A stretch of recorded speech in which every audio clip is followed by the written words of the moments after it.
Hello बच्चों, कैसे हैं आप लोग। स्वागत है आपका आपके अपने YouTube channel Rameez NEET biology classes में। बच्चों, आज के वीडियो सेशन में हम लोग स्टार्ट करने वाले हैं अपने नए टॉपिक को, जिसको हम लोग पार्ट्स में डिवाइड करके पढ़ेंगे। दैट इज़ हर टॉपिक में या हर वीडियो में हम लोग एक सब टॉपिक पढ़ते हुए चलेंगे, ठीक है। और हम लोग विद इन 5 to 6 वीडियोज़ और विद इन 6 to 7 वीडियोज़ इस चैप्टर को ख़त्म करेंगे। तो चलिए अपना चैप्टर शुरू करते हैं, that is sexual reproduction for in flowering plants. तो सबसे पहले हम लोगों को समझना होगा बेटा कि ये फ्लावरिंग प्लांट्स क्या होते हैं। फ्लावरिंग प्लांट्स जो होते हैं बच्चों, बेसिकली फ्लावरिंग प्लांट्स हम लोग कहते हैं किसको, एंजियोस्पर्म्स को। फ्लावरिंग प्लांट्स किसको कहा जाता है बच्चों, एंजियोस्पर्म्स को हम लोग क्या कहते हैं, फ्लावरिंग प्लांट्स। और अब बात आती है रिप्रोडक्शन की। ये रिप्रोडक्शन क्या होता है। जैसे आपने पढ़ रखा होगा पहले कभी ना कभी कि ऐसा प्रोसेस जिसमें एक प्री एग्जिस्टिंग ऑर्गेनिज्म अपने ही जैसे किसी नए ऑर्गेनिज्म को जन्म देता है, इसको हम लोग कहते हैं रिप्रोडक्शन, ठीक है। यानी कि the process by which a pre existing organism give rise to a new organism of its own kind. यानी अगर एक पौधा है तो वो पौधे को जन्म देगा, एक बकरी है तो वो बकरी को जन्म देगी, एक इंसान है एक ह्यूमन बीइंग है तो वो ह्यूमन बीइंग को जन्म देगा। तो इसको हम लोग रिप्रोडक्शन कहते हैं। रिप्रोडक्शन को बेसिक लेवल पर दो पार्ट्स में बांटा जाता है बच्चों। एक होता है एसेक्सुअल रिप्रोडक्शन, जहां पर प्रोसेस फर्टिलाइजेशन को इन्वॉल्व नहीं करता है। That is the type of reproduction which does not involve fusion of gametes. जहां पर मेल और फीमेल गैमीट फ्यूज नहीं करते हैं उसको हम लोग एसेक्सुअल रिप्रोडक्शन कहते हैं। और ऐसा प्रोसेस जिसमें गैमेटिक फ्यूजन इन्वॉल्व होता है उसको हम लोग सेक्सुअल रिप्रोडक्शन कहते हैं। और ये जो एसेक्सुअल रिप्रोडक्शन है ये हमारे लोअर ऑर्गेनिजम्स या लोअर प्लांट शो करते हैं। वहीं पर सेक्सुअल रिप्रोडक्शन की बात करते हैं तो ये हमारे हायर प्लांट शो करते हैं, जैसे कि एंजियोस्पर्म्स, ठीक है। तो सेक्सुअल रिप्रोडक्शन क्या होता है, ये ऐसा रिप्रोडक्शन है that involves fusion of gametes, जो गैमीट्स के फ्यूजन को इन्वॉल्व करता है, इसको हम लोग सेक्सुअल रिप्रोडक्शन कहते हैं। बच्चों, सेक्सुअल रिप्रोडक्शन जो होता है हमारा, ये एक बाई पेरेंटल प्रोसेस होता है। ये कैसा प्रोसेस होता है, ये एक बाई पेरेंटल प्रोसेस है। इट मीन्स यहाँ पर मेल और फीमेल दोनों की आवश्यकता पड़ती है, क्योंकि मेल की बॉडी में मेल गैमीट बनने वाला है और फीमेल की बॉडी में फीमेल गैमीट बनने वाला है। हालांकि कुछ ऐसे भी प्लांट्स होते हैं जो बाईसेक्सुअल होते हैं, जैसे अगर हम लोग बात करें कैप्सेला की या हिबिस्कस की, तो ये कैसे हैं, बाईसेक्सुअल प्लांट्स हैं, ठीक है ना। क्योंकि यहाँ पर एक ही प्लांट बॉडी में मेल पार्ट भी मिलता है, यानी मेल रिप्रोडक्टिव पार्ट भी मिलता है और फीमेल रिप्रोडक्टिव पार्ट भी मिलता है। दैट इज यहीं पर इस एंड्रोशियम भी है और इसी में क्या है, गाइनोशियम भी मिल रहा है, ठीक है। तो चलिए देखते हैं sexual reproduction in flowering plants को। बच्चों, फ्लावरिंग प्लांट्स की अगर हम लोग बात करते हैं तो फ्लावरिंग प्लांट्स की रिप्रोडक्टिव यूनिट क्या होती है, फ्लावर होती है। फ्लावर क्या है, flower is basically the reproductive unit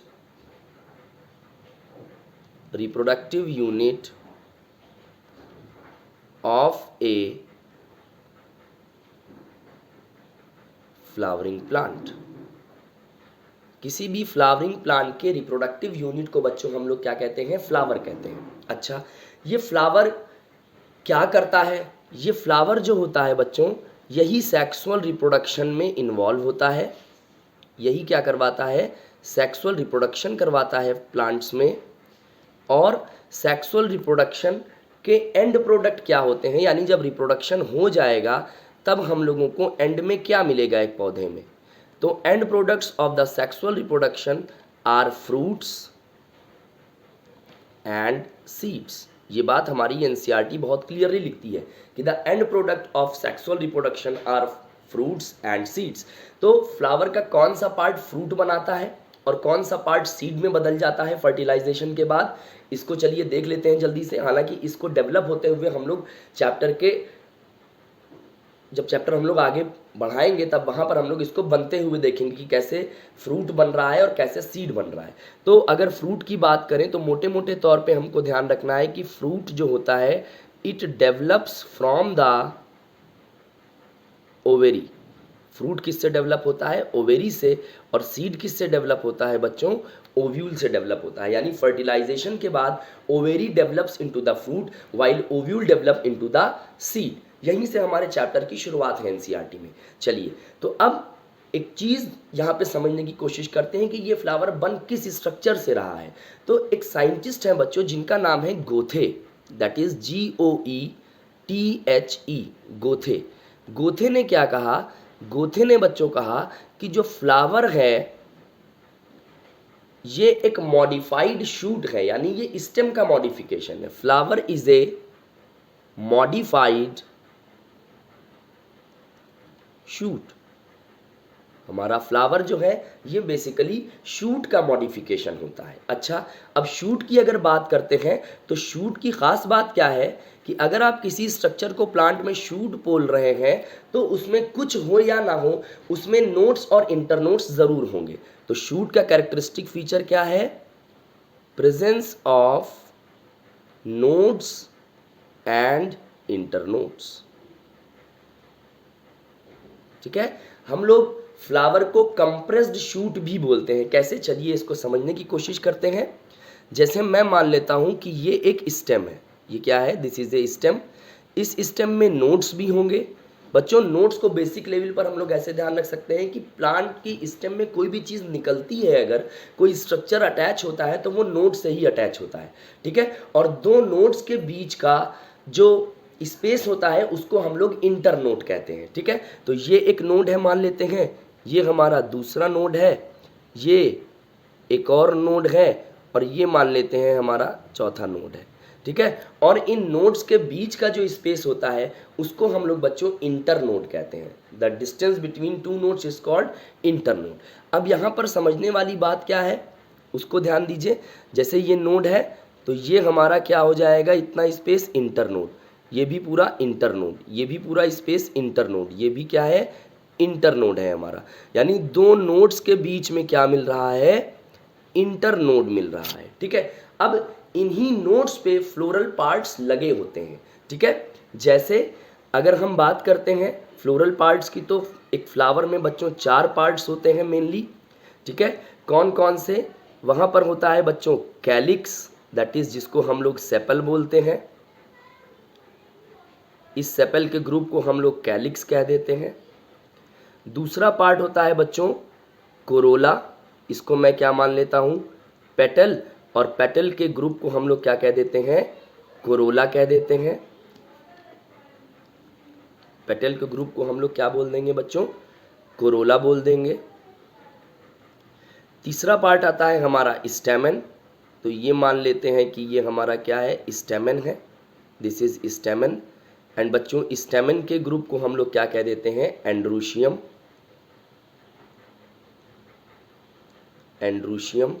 और इसके बाद आता है हमारा गाइनोशियम, दैट इज जिसको हम लोग कहते हैं यहाँ पर कार्पेल और पिस्टिल। तो ये क्या है? ये कार्पेल है। कार्पेल के ग्रुप को हम लोग क्या कह देते हैं बच्चों? गाइनोशियम कह देते हैं। क्या कह देते हैं?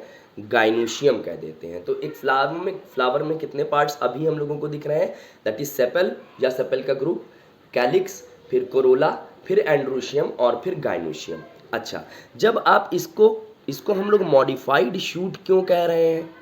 इसको बच्चों मॉडिफाइड शूट इसलिए कहा जा रहा है क्योंकि जब आप ये जो हमारी स्टेम है, ठीक है, इसको आप कंप्रेस करिए। आप इसको सोचिए कि इमेजिन कीजिए कि इसको दबा दिया जाए, इसको दोनों तरफ से कंप्रेस कर दिया जाए तो क्या होगा? जो नोड्स हैं वो बहुत पास आ जाएंगे और इंटर नोड्स जो अभी तक काफ़ी बड़े दिख रहे हैं वो क्या हो जाएंगे? रिड्यूस हो जाएंगे। तो फ्लावर में क्या होता है बच्चों? फ्लावर में जिस स्ट्रक्चर से ये नोड्स और इंटरनोड जब पास आ जाएंगे तो ये एक स्ट्रक्चर बनाएंगे बच्चों जिनसे बाकी सारे स्ट्रक्चर्स लगे रहेंगे, और इस स्ट्रक्चर को बच्चों हम लोग कहेंगे थैलेमस। तो ये मान लेते हैं ये हमने क्या बना दिया है यहाँ पर? थैलेमस बना दिया है। तो थैलेमस क्या होता है? थैलेमस किसी भी फ्लावर का वो पार्ट होता है जिससे बाकी फ्लोरल पार्ट्स लगे हुए होते हैं। ठीक है, तो थैलेमस में क्या होता है? क्लोजर नोड्स बहुत पास आ जाते हैं एंड हाईली रिड्यूस्ड इंटरनोड्स। और यहाँ पर बच्चों इंटरनोड्स काफ़ी ज़्यादा रिड्यूस हो जाते हैं। तो ये बात इंपॉर्टेंट हो सकती है, आपको याद रखनी होगी। और इसी से बाकी सारे फ्लोरल पार्ट्स लगे रहते हैं। जैसे आप देख सकते हैं ये सेपल इन्होंने लगाया हुआ है, ठीक है, ये इन्होंने पेटल लगाया हुआ है, ठीक है। उसके बाद इन्होंने यहीं पर क्या लगाया हुआ है, ये हमारा स्टैमेन है, this is our stamen. Stamen को हम लोग देखेंगे डिटेल में।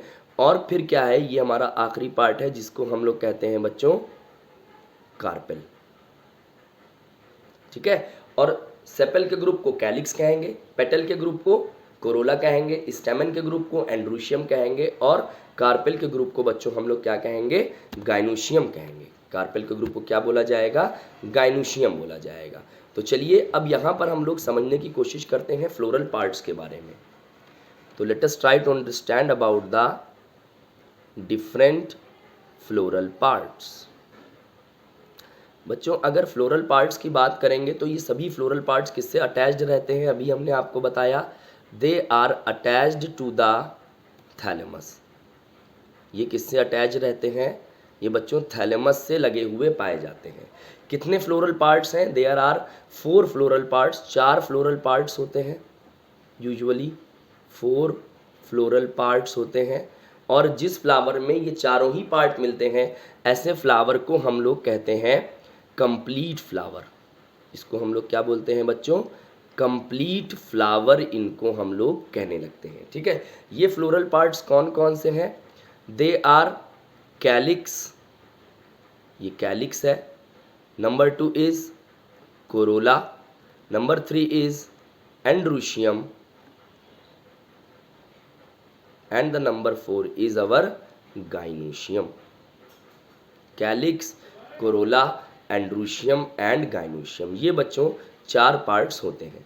तो calyx, corolla, androecium and gynoecium. अगर बात करते हैं कैलिक्स की, तो कैलिक्स की यूनिट को बच्चों हम लोग सेपल कहते हैं, ठीक है। It is usually green in colour. Sepal कैसा होता है, ये बच्चों ग्रीन होता है कलर में। Calyx is usually green in colour, ये कलर में कैसा रहेगा बच्चों, ग्रीन होता है। और ये करता क्या है, इसका फंक्शन होता है बच्चों प्रोटेक्शन देना फ्लावर को और फोटोसिंथेसिस करना, प्रोटेक्शन एंड फोटोसिंथेसिस, ये इसका फंक्शन होता है। और बच्चों जो कैलिक्स होता है, calyx is the outer most whorl of a flower. किसी भी फ्लावर का आउटर मोस्ट होर्ल किसे कहते हैं हम लोग, कैलिक्स कहते हैं। होर्ल का मतलब होता है चक्र। तो ये सेपल एक गोले में लगे होते हैं, एक सर्कुलर मैनर में अरेंज होते हैं, तो उस पूरे सर्कुलर अरेंजमेंट को हम लोग क्या कह देते हैं, होर्ल कह देते हैं। और ये सबसे बाहर का होर्ल होता है, ठीक है। तो इसको हम लोग कैलिक्स बोलते हैं। कैलिक्स के बाद बच्चों अगला आता है दैट इज कोरोला। कैलिक्स के बाद अगला क्या आता है, कोरोला। कोरोला की यूनिट को बच्चों हम लोग क्या बोलेंगे, कोरोला की यूनिट को कहा जाता है पेटल। क्या बोलते हैं, पेटल।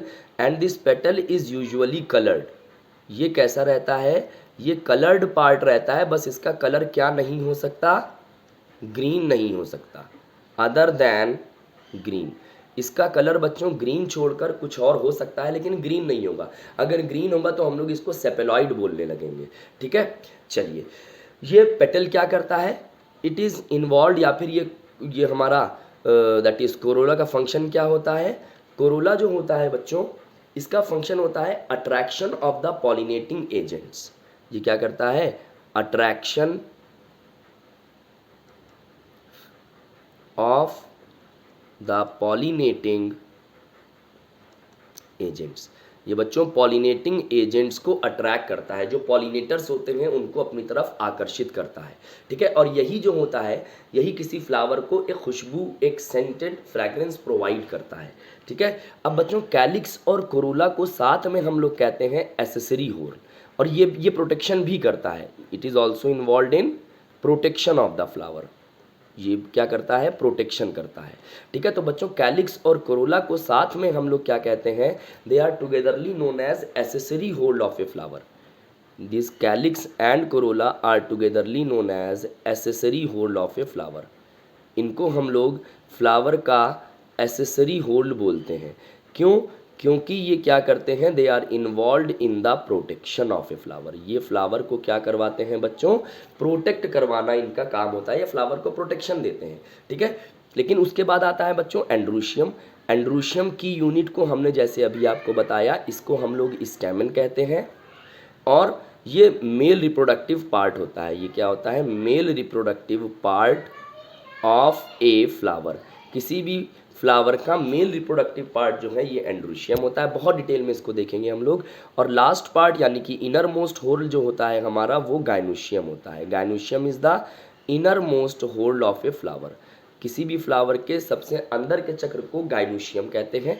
गाइनोशियम की यूनिट क्या होती है बच्चों? ये बना होता है कार्पेल से, या पिस्टिल भी आप बोल सकते हैं। कार्पेल या पिस्टिल से बना होता है। इसको भी बहुत डिटेल में हम लोग देखेंगे। और किसी भी फ्लावर का फीमेल रिप्रोडक्टिव पार्ट क्या होता है बच्चों? गाइनोशियम होता है। किसी भी फ्लावर का फीमेल रिप्रोडक्टिव पार्ट क्या होता है? गाइनोशियम होगा। और बच्चों एंड्रोशियम और गाइनोशियम को हम लोग साथ में क्या कहते हैं? These androecium and gynoecium are togetherly known as necessary whorl of a flower. इनको हम लोग क्या बोलते हैं? नेसेसरी होल्ड बोलते हैं ऑफ ए फ्लावर। तो एसेसरी, जैसे हमारा सेलफोन है, ठीक है, तो उसमें बैक कवर जो है वो एसेसरी है, स्क्रीन गार्ड एसेसरी है।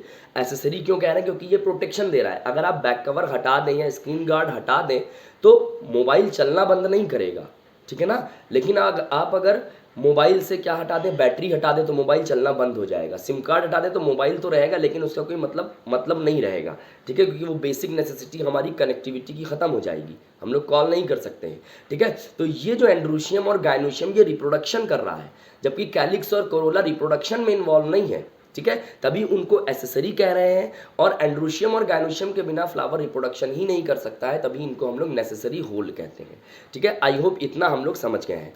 अब हम लोग बच्चों इस चैप्टर में बहुत डिटेल में पढ़ने वाले हैं नेसेसरी होल्स के बारे में, दैट इज एंड्रोशियम और गाइनोशियम के बारे में। तो पहले हम लोग एंड्रोशियम को पढ़ेंगे, दैट इज एंड्रोशियम की यूनिट क्या है? स्टेमन।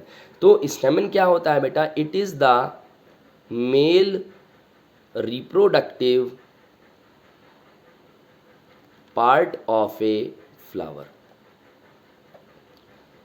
किसी भी फ्लावर का मेल रिप्रोडक्टिव पार्ट होता है।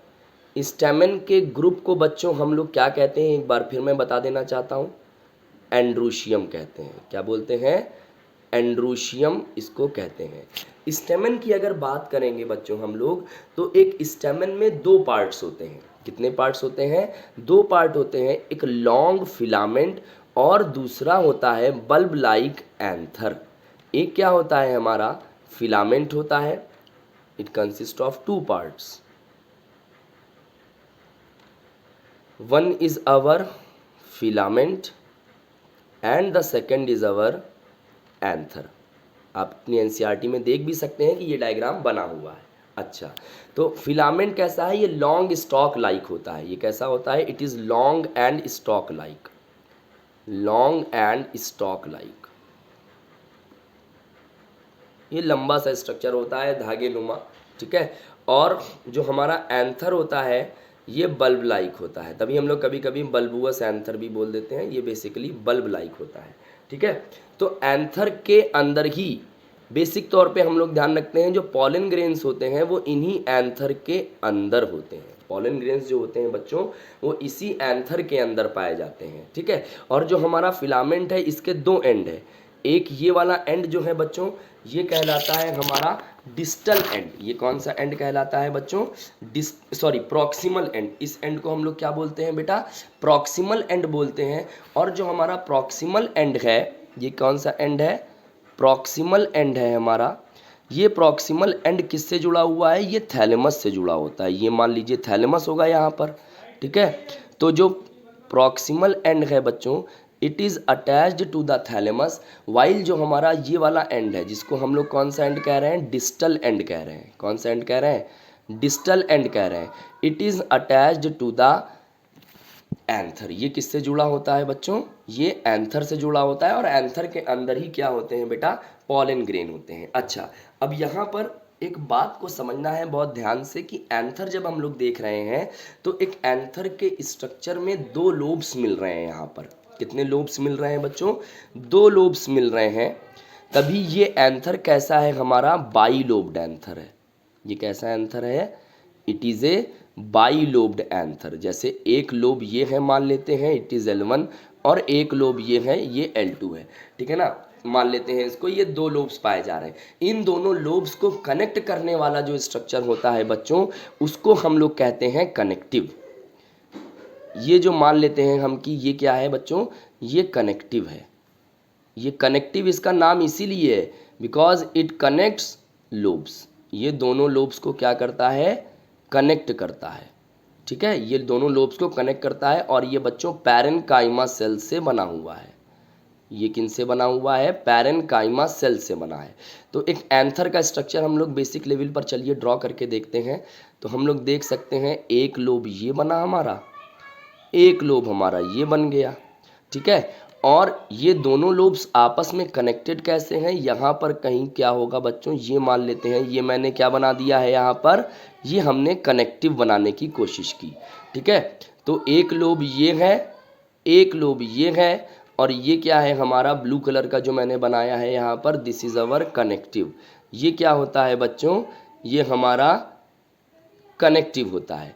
और यहाँ से क्या निकला हुआ है बच्चों, ये निकला हुआ है फिलामेंट। ये क्या है बच्चों, दिस इज द फिलामेंट। ये क्या होता है, फिलामेंट होता है, ठीक है। ये क्या हो जाएगा बच्चों, यहाँ पर फिलामेंट हो जाएगा। इसके बाद जब हम लोग आगे बढ़ेंगे तो हम लोग कुछ और चीज़ें देखते हैं। अब हम लोग क्या करते हैं बेटा, हम लोग सेक्शन लेने की कोशिश करते हैं एक एंथर की, एक एंथर के सेक्शन को पढ़ने की कोशिश करते हैं। यानी इस एंथर को अगर हम काट लें तो हमको क्या दिखता है, हम यहाँ पर TS लेते हैं एंथर का, क्या लेते हैं, TS, यानी कि इसको इस तरह से अगर आप काट दें, this is the transverse section. Transfer section को हम लोग शॉर्ट में क्या लिख सकते हैं, TS लिख सकते हैं। तो चलिए एक एंथर के TS को लेते हैं। Let us study about the TS of a young anther. TS of a young anther, एक यंग एंथर के TS को पढ़ने की कोशिश करते हैं बच्चों। तो एक यंग एंथर का जब हम लोग बच्चों TS लेते हैं तो एक यंग एंथर के TS में हम लोगों को कितने लोब्स मिलने वाले हैं, दो लोब्स मिलने वाले हैं, ठीक है। तो देखिए यहाँ पर क्या होगा, हमने यहाँ पर एंथर का TS ले लिया, तो यहाँ पर हमको, ये आपकी NCERT में भी ऐसा ही डायग्राम बना हुआ है, ये देखिए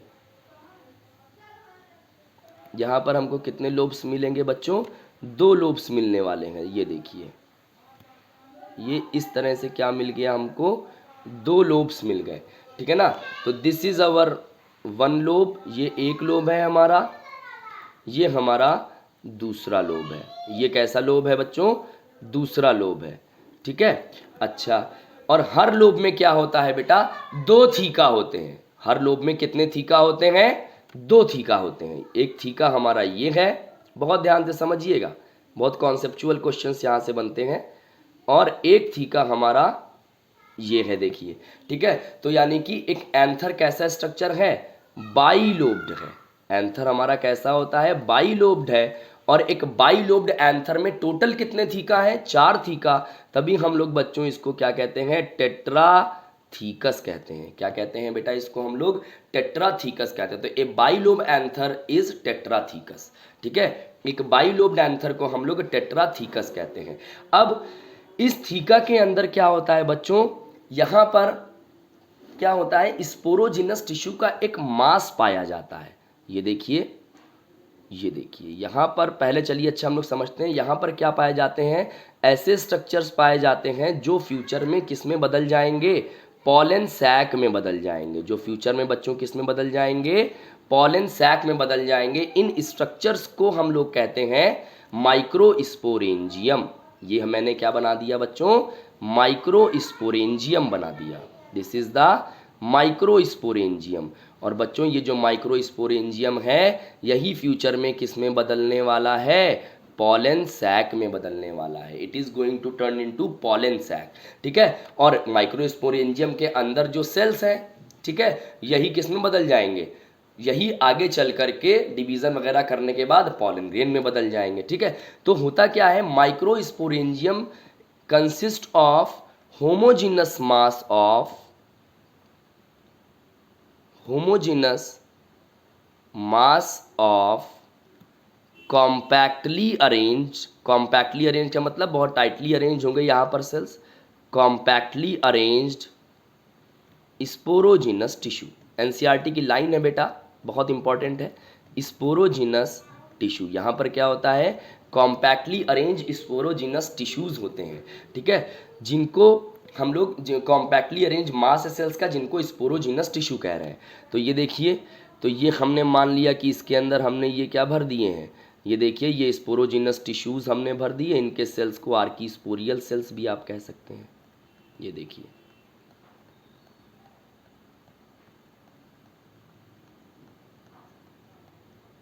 ये हम लोग देख सकते हैं, ठीक है ना। ये स्पोरोजिनस टिश्यू है, ये अंदर क्या पड़ा हुआ है प्यारे बच्चों, this is our sporogenous tissue. Sporogenous tissue है यहाँ पर।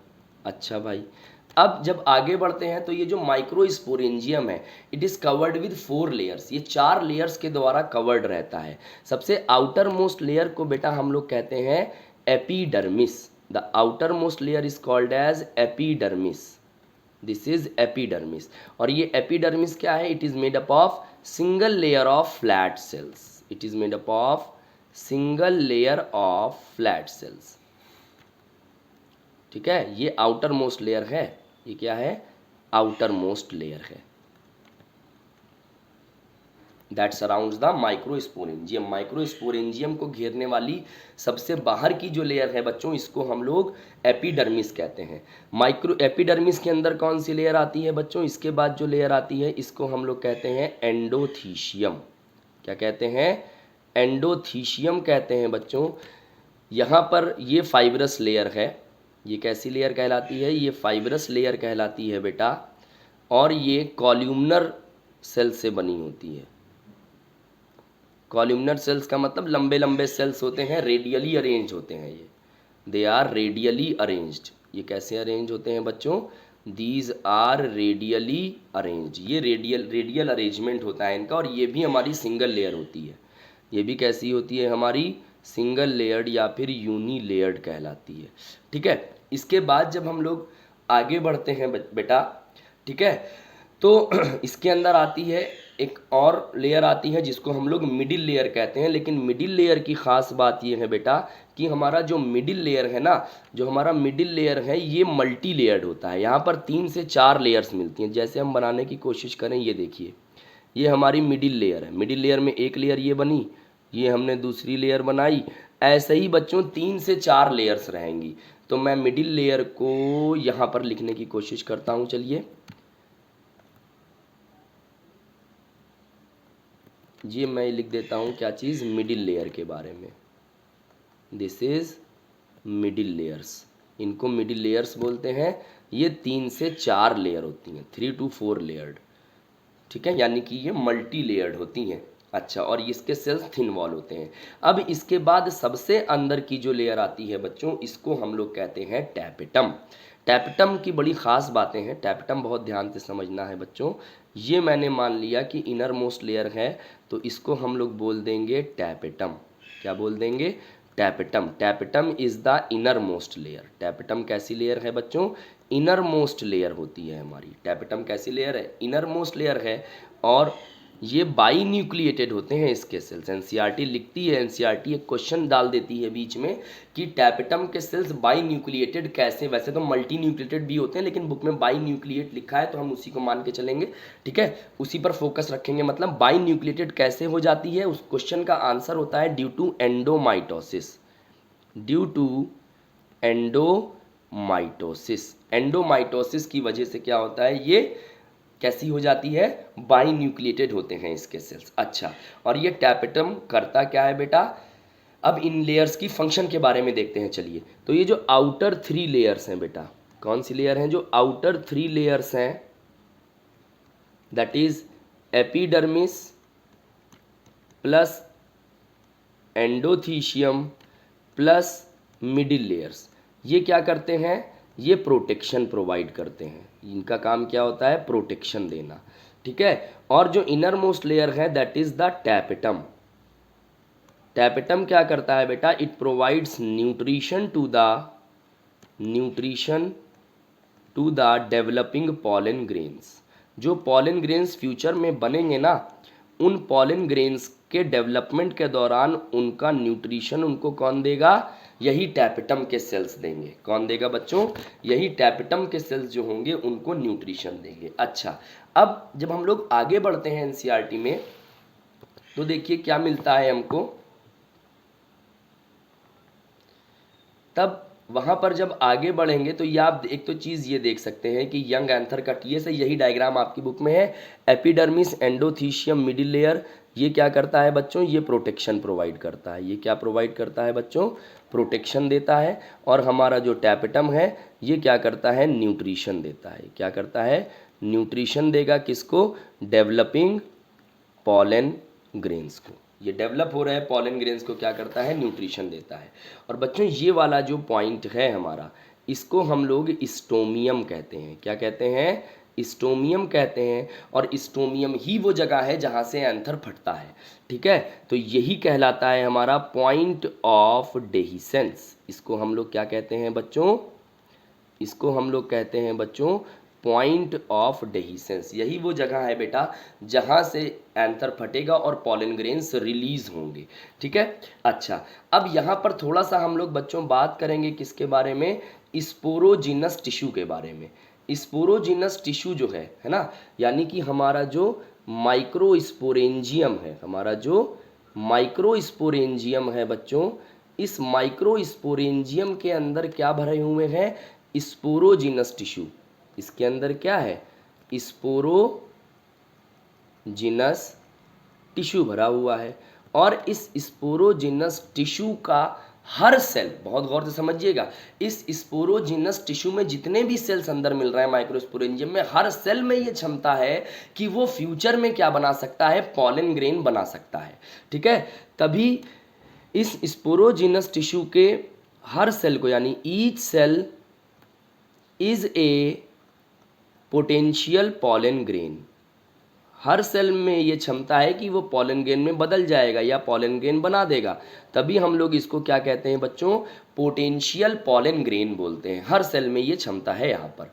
ठीक, अच्छा, और स्पोरोजिनस टिश्यू के हर सेल को इसीलिए हम लोग पॉलन मदर सेल भी बोल सकते हैं, क्योंकि ये पॉलन ग्रेन बनाएगा। पॉलन मदर सेल भी बोल सकते हैं, या फिर ये पहले पॉलन ग्रेन से पहले एक स्ट्रक्चर बनता है माइक्रोस्पोर, और इसको हम लोग माइक्रोस्पोर मदर सेल भी बोल सकते हैं। क्या बोल सकते हैं बच्चों? इसको माइक्रोस्पोर मदर सेल भी कह सकते हैं। और ये माइक्रोस्पोर बनता कैसे है? जिस प्रोसेस से बच्चों ये माइक्रोस्पोर बनता है उसको कहते हैं माइक्रोस्पोरोजेनेसिस।